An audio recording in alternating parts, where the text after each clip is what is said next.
என் நெஞ்சில் குடியிருக்கும்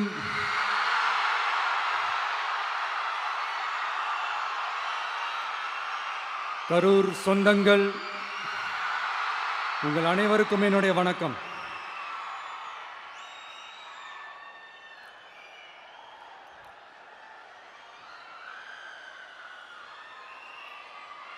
ஒரு மனுஷன் லைஃப்ல எவ்வளோ பெரிய ஒரு உயரத்துக்கு போனாலும் மனசளவில் சில வலிகள், காயங்கள் அதை மறக்க முடியாது இல்லையா? எல்லார் லைஃப்லையும் அப்படி தான், நமக்கும் அப்படி தான். நிறையா வலிகள், காயங்கள் எல்லாத்தையும் தாண்டி தான் வந்திருக்கிறோம். ஆனால் எல்லாத்தையும் விட ரொம்ப ஜாஸ்தியான அந்த வலியும் அந்த காயமும் எனக்கு அந்த கரூர் சம்பவம் தான்.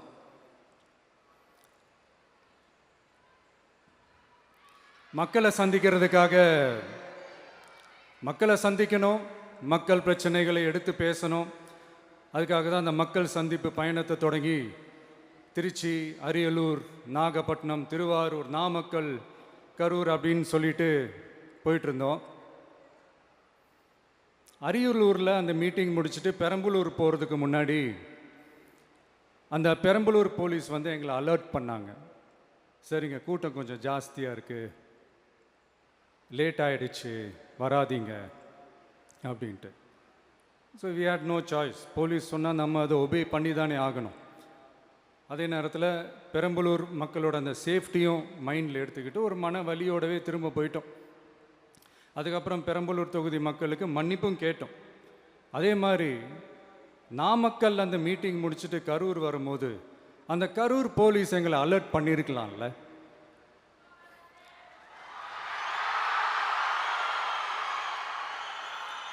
இல்லை சார், இங்கே எதிர்பார்த்ததை விட கொஞ்சம் கூட்டம் அதிகமாக இருக்குது, கண்ட்ரோல் பண்ண முடியல, வராதிங்க. அண்ட் போலீஸ் நினச்சா அவங்க அந்த மீட்டிங்கே கேன்சல் பண்ணலாம். ஏதோ தப்பாக இருக்குது, ஏதோ தப்பாக தோணுது அப்படின்னு நினச்சிட்டாலே they have all the rights to cancel the meeting. எங்ககிட்ட கேட்கணும்லாம் ஒன்றும் அவசியமே கிடையாது. ஆனால் அதையெல்லாம் எதுவுமே செய்யாமல் அந்த ஹைவேல இருந்து அந்த ஸ்பாட்டுக்கு போலீஸே எங்களை உள்ளே கூட்டிகிட்டு வந்து விட்டு அந்த நாடகம்லாம் இருக்குது பாருங்க.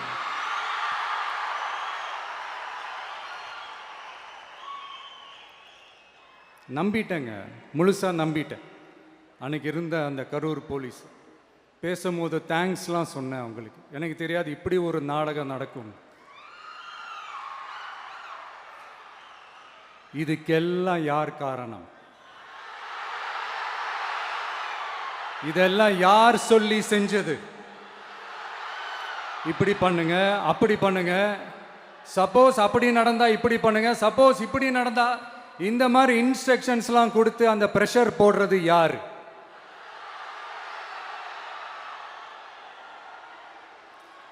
அந்த சம்பவத்தில் நம்ம யாரெல்லாம் இழந்திருக்கோம் தெரியுமா? ஒரு டிவியில் என் படமோ பாட்டோ வந்துச்சுன்னா, அம்மா விஜய் மாமா, அம்மா விஜய் மாமா அப்படின்னு சொல்லி அவங்க அம்மா கிட்ட சிரிச்சுக்கிட்டு அந்த டிவி ஸ்க்ரீனை போய் தொட்டு முத்தம் கொடுத்துக்கிட்டு என் அக்கா தங்கச்சிங்களோட தங்க பிள்ளைகளை இழந்திருக்கோம்யா. மழலை கூட சரியா வராதப்போ ஒரு பேப்பர் மேகசினில் என் ஃபோட்டோவை பார்த்தா அது சிரிச்சுக்கிட்டு அந்த கள்ளங்கபடம் இல்லாத அந்த சிரிப்பு, அந்த கடவுள் மாதிரி இருக்கிற அந்த பச்சை பிள்ளைங்களை இழந்திருக்கோம்யா. என் அக்கா தங்கச்சி, அண்ணன், தம்பி, குடும்ப உறவுகளை இழந்து அந்த வலியோட இருக்கிற என்ன நீங்கள் ஏளனமா பேசுறீங்களா? என் மேலே பழிய தூக்கி போடுறீங்களா? இப்படி ஒரு சம்பவம் நடந்துருச்சு. இது ஏன், எதனால, அதுக்கான பின்னணி என்னன்ட்டு அந்த வலியோட வீட்டில் உட்கார்ந்துட்டு இருக்கிறேன். ஓடி ஒளிஞ்சிட்டான்னு வர சொல்றீங்களா? வாயின்னு முன்ன இருந்தா என்ன வேணாலும் பேசுவீங்களா?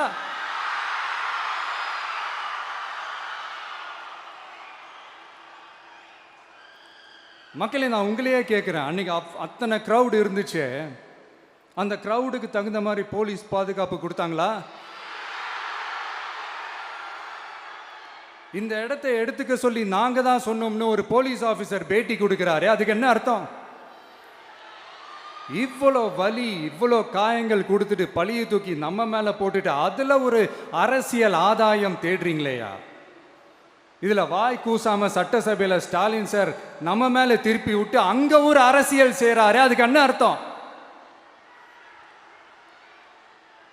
நமக்காக வந்திருக்கிற மக்களை காக்க வைக்கிறதுக்கு நான் ஒன்றும் ஆதாயம் தேடுற அரசியல்வாதியெல்லாம் கிடையாது.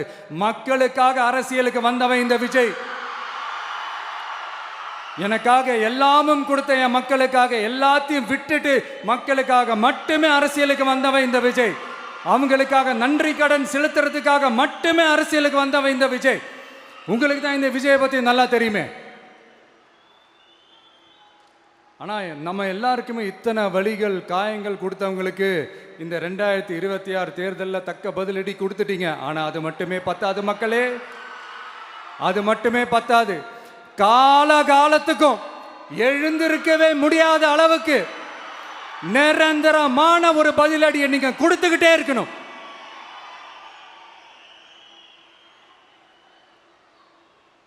இப்படிலாம் பண்ணா நான் மக்களை விட்டு ஓடிடுவேன் நினைப்பா? யார் என்ன ஓடினாலும் நான் மக்களை விட்டுலாம் ஓட மாட்டேன். அன்னைக்கும் சொன்னேன், இன்னைக்கும் சொல்றேன், நாளைக்கும் சொல்றேன், தில்லா சொல்லுவேன், கெத்தா சொல்லுவேன். பணமா ஜனமா அப்படின்னு கேட்டா என் ஜனம் தான் எனக்கு முக்கியம்.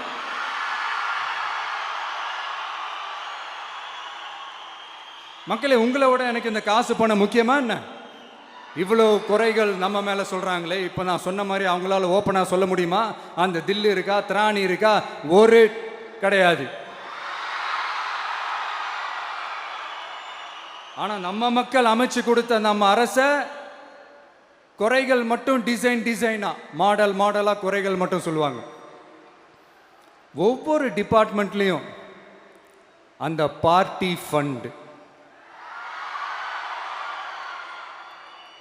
அந்த கட்சி நிதின்ற பேர்ல அடிக்கிற கொள்ளையெல்லாம் இந்த தீய சக்தியா இருக்கட்டும், தீந்து போன சக்தியா இருக்கட்டும், ரெண்டு பேரும் மாறி மாறி இதே தான் செஞ்சிட்டு இருக்கிறாங்க. இதுல ஒரு ஹைலைட் காமெடி என்னன்னா, சட்டசபையில் பேசும்போது பார்ட்டி ஃபண்டுன்னு தான் சொன்னேன். அது எந்த பார்ட்டி, என்ன ஃபண்டு, யாரு, என்ன பேரு எதுவுமே சொல்ல. பார்ட்டி ஃபண்டுன்னு சொன்னவனை எடுத்தாங்க பாருங்க ஒரு ஓட்டம். எனக்கே ஃபர்ஸ்ட் புரியல, ஏன்பா ஓடுறாங்க? அப்படி என்ன நம்ம இப்போ சொல்லிவிட்டோம்? அதான் அந்த குற்றம் உள்ள நெஞ்சுக்கு தான் குறுகுறேங்கும். இது எப்படி இருக்கு தெரியுமா? எங்க அப்பா பீரோக்குள்ள இல்லை, எங்க அப்பா பீரோக்குள்ள இல்லை அப்படின்னு சொல்ற மாதிரி. ஐயோ, ஏன் கேட்குறீங்க? இவங்களோட செம்ம கூத்தா இருக்குங்க, செம்ம ஃபன்னா இருக்கு. சென்னையில் ஒரு பாலம் கட்டுறதுக்காக நார்மலாக ஆகிற செலவை விட அதிக செலவில், கிட்டத்தட்ட டபுள் மடங்கு செலவில் ஒரு டெண்டர் ஒன்று விட்டுருக்குறாங்க. அதையெல்லாம் தோண்டி எடுத்து அதெல்லாம் இப்போது கண்டுபிடிச்சி கேன்சல் பண்ணியிருக்கிறோம். இன்னும் எத்தனை கோடி ஊழல், எத்தனை லட்சம் கூடல் தோண்ட வருமோ எங்களுக்கே தெரில. ஒவ்வொரு முகமுடியாக கிழியுது. ஐயோ, இந்த விஜய் ஒவ்வொரு கதையாக எடுத்து வெளியில் விட்டுருவான் போலேன்ட்டு திரும்புகிற பக்கம்லாம் கதறல் கதறல் கதறல், காதலேருந்து ரத்தம் வராத குறை. ஆமாம், இப்படி ஊழல்லே ஊறி போனவங்க இப்படி தான் இருப்பாங்க. இந்த 50-55 நாட்களில் அங்கே செஞ்ச சில விஷயங்கள்லாம் சட்டசபையிலே எடுத்து சொன்னேன். பட் இங்கே ஒரு சில விஷயங்கள் சொல்லணும்னு நினைக்கிறேன். இந்த மின்சாரத்துறையில் இதுக்கு முன்னாடி போட முடியாமல் இருந்த அந்த பதவி உயர்வை இப்போ தான் எங்களால் போட முடிஞ்சுது. அதுக்காக ஒரு அக்கா அழுதுகிட்டே ஒரு நன்றி சொன்னாங்களே, அதெல்லாம் உங்கள் கண்ணில் படாது அந்த வீடியோலாம், குறை சொல்கிறவங்களுக்கு.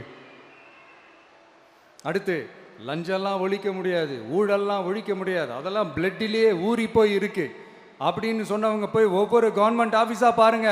ஒரு பைசா லஞ்சம் இல்லை, ஒரு பைசா ஊழல் இல்லை. வேலையெல்லாம் சும்மா டக்கு டக்கு டக்குன்னு நடக்குது. ஒரு பெரியவர் ஒருத்தர் சொல்றாரு, தம்பி வேலையெல்லாம் நடக்குது, ஆனால் அதையும் தாண்டி எங்களுக்கு மரியாதை கொடுக்குறாங்க தம்பி, உட்கார வச்சுலாம் பேசுறாங்க. இதெல்லாம் இதுக்கு முன்னாடி நடந்ததே இல்லை. அவனை போய் பாரு, இவனை போய் பாரு, இந்த ஆஃபீஸரை போய் பாருன்னு சொல்லி அலைய விடுவாங்க. இப்போ லஞ்சம் இல்லை, ஊழல் இல்லை, வேலையெல்லாம் உடனே நடக்குது. மக்கள் அப்படி ஒரு பெருமூச்சு ஒன்று விடுறாங்க. அதை பார்த்து நமக்கு அப்படி ஒரு ஹாப்பினஸ். இதுக்கு மேலே என்ன வேணும்? ஏன் இதெல்லாம் பண்ண முடியாது? மனசுன்னு ஒன்று இருந்தால் பண்ணலாம். இப்போ பண்ணலை. அதே மாதிரி இந்த எல்என்டி நிறுவனத்தோட 18,600 crore-க்கு 3 திட்டங்கள் அந்த ஒப்பந்தம் அந்த கையெழுத்து போட்டிருக்கிறோம். கிட்டத்தட்ட 8,200 பேருக்கு வேலை வாய்ப்பு. நான் சொல்கிறது அந்த 3 மாவட்டத்தை சேர்ந்தவங்களுக்கே அவ்வளோ வேலை வாய்ப்பு. குறுவை சாகுபடிக்காக 134 கோடியில் அந்த சிறப்பு தொகுப்பு திட்டம் அறிவிச்சிருக்கிறோம் நம்ம விவசாயிகளுக்காக. இப்போவும் சொல்கிறேன், நம்ம விவசாய பெருமக்களே, உங்களோட இந்த அரசு கூடவே நிற்கும். பெண்கள் பாதுகாப்புக்காக சிங்கப்பெண் அதிரடி படை, அது உங்களுக்கு நல்லா முன்னாடியே தெரியும். வரப்போகிற அறிஞர் அண்ணா அவர்களுடைய பிறந்த நாளில் உங்கள் அண்ணனுடைய அரசில் தாய் மாமன் தங்க மோதிர திட்டம் அறிவிக்கப்படும். இதெல்லாம் கேட்டாங்களே, வாக்குறுதி கொடுத்தீங்களே, என்னாச்சு என்னாச்சுன்னு. இந்த தீய சக்தி மாதிரி ரியல் தாய் மாமன்லாம் கிடையாது, ரியல் தாய் மாமன். எப்படி ரியல் தாய் மாமன்.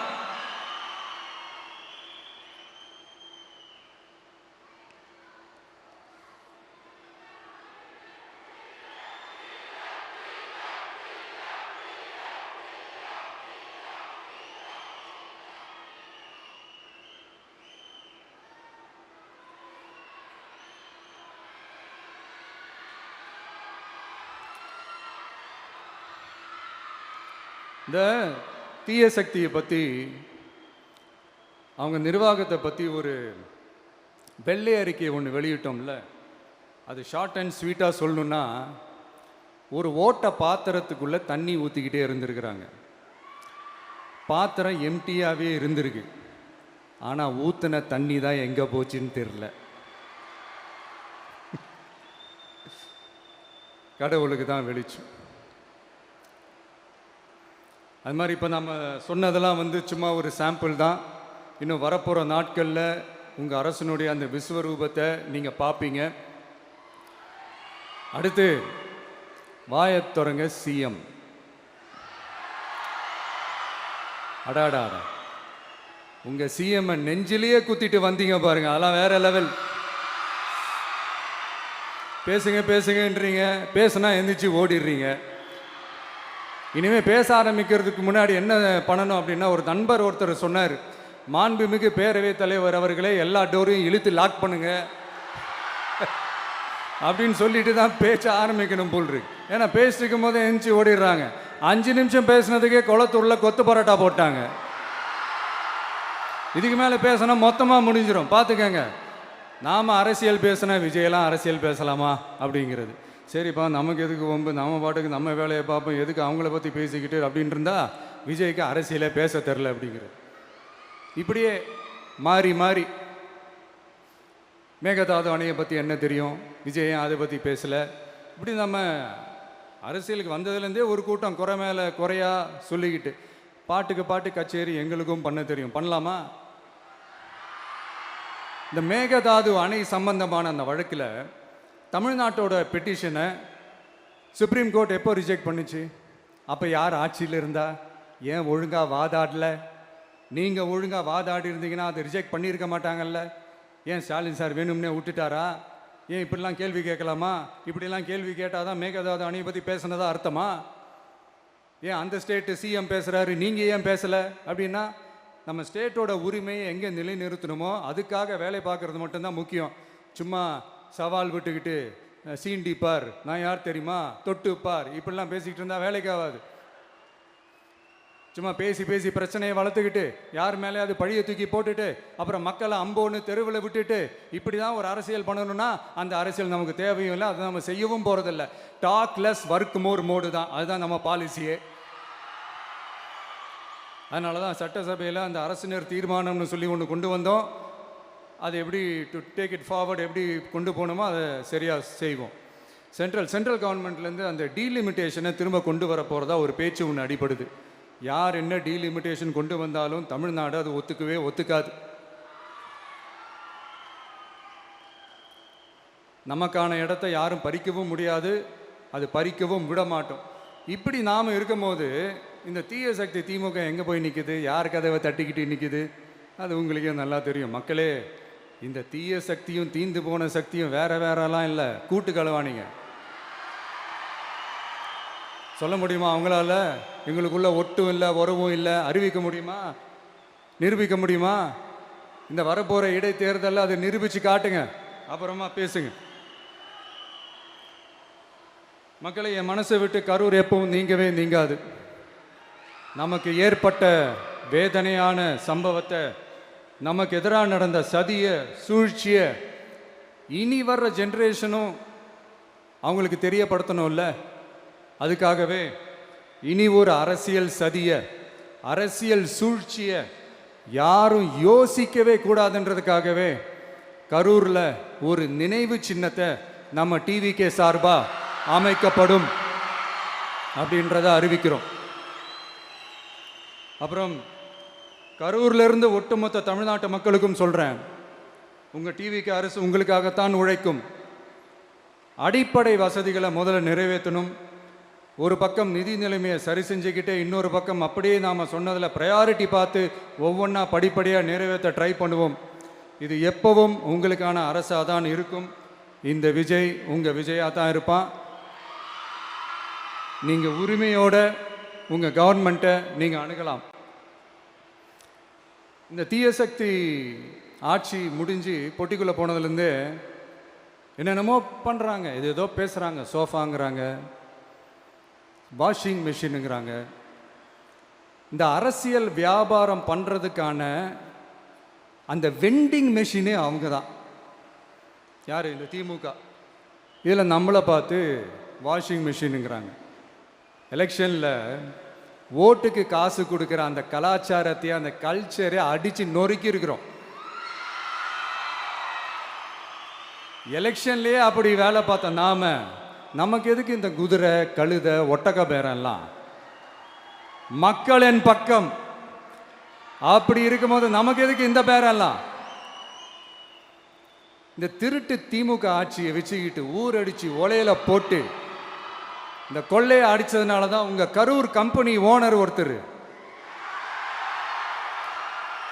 எங்க எங்க இருக்காருன்னே தெரியாம ஓடு ஓடு ஓடு ஓடு ஓடு ஓடு ஓடு ஓடு வராம் பாரு வேட்டக்காரன் ஓடினே இருக்கிறாரு. இன்னொருத்தர் ஃபாரின்ல போய் ஒளிஞ்சுக்கிட்டார். ஃபாரின் ஸ்டாலின் சார்ன்னு நினச்சிட்டு போறீங்க, அவர் இல்லை. எனக்கு எப்பவுமே ஸ்டாலின் சார் மேல ஒரு தனி பாசம் ஒன்று உண்டு. அவர் கிடையாது, இவர் வேற. சிங்கப்பூருக்கு செக்கப்புக்கு போனார்ல அவரு. இன்னும் தோண்ட தோண்ட எத்தனை பேர் மாட்ட போறாங்களோ தெரில. உங்ககிட்ட யாராவது லஞ்சம் ஏதாவது கேட்டாங்கன்னா கொடுக்க முடியாது சொல்லுங்க, நான் இருக்கேன் உங்களோட.